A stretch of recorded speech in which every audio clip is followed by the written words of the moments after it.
40 అనే సంఖ్య బైబిల్ గ్రంథంలో చాలా ప్రాముఖ్యతను సంతరించుకుంది. నోవాహు దినములలో 40 దినాలు చాలా ప్రళయం వచ్చింది.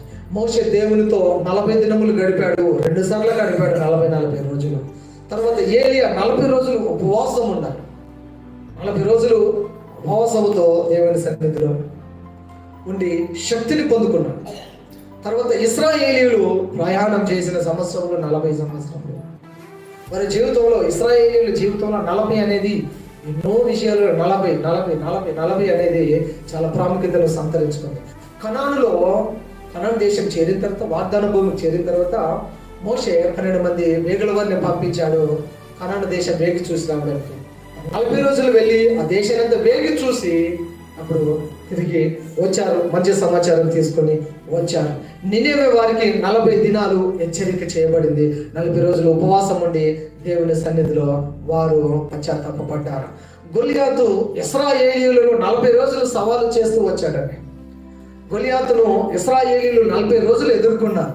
40 రోజుల తర్వాత దావీదు రావడము, 40 రోజుల తర్వాత దావీదు రావడము, ఇశ్రాయేలీయుల క్షేమను కలగ చేయడము మనం చూస్తాం. 40 రోజుల తర్వాత దావీదు వచ్చి గొలియాతును ఒక చిన్న వరుసల రాయితో ఒకే దెబ్బతో కొట్టి చంపి ఇశ్రాయేలీయులకు జయాన్ని కలగ చేసిన చూస్తాం. 40 రోజులు ఉపవాసం ఉండేవారు.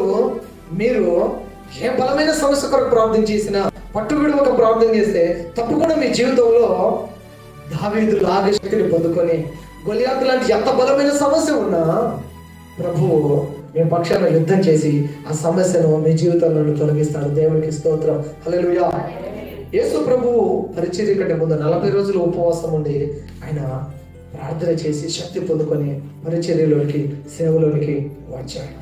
40 రోజులు ఉపవాసం తర్వాత సాతానును జయించాడు యేసయ్య. హల్లెలూయా. సాతానును జయించాడు. ఆయన ఎన్నో గొప్ప కార్యాలు చేశాడు. యేసు ప్రభు 40 రోజులు ఉపవాసం తర్వాత ఆయన అపవాదిని ఓడించాడు. ఆయన ప్రజలను బాగు చేశాడు, రోగులను బాగు చేశాడు, దయ్యములను వెళ్ళగొట్టాడు, చనిపోయిన వారిని లేవనెత్తాడు. ఆయన అనేకమైన హితబోధలను చేసి ఆయన సర్వ మానవాళి కొరకు తన ప్రాణమును సిలువలో అర్పించి తాను గాయాలు పొంది, అవమానింపబడి, హేళన చేయబడి, వెక్కిరించబడి, ఉమ్మివేయబడి, గడ్డము లాగబడి, పెరిగివేయబడి, కొట్టబడి, తన్నబడి, అవమానించి, హింసించి సిలువకు ఆయన కొట్టి చంపారు. ఆయన మన కొరకు తన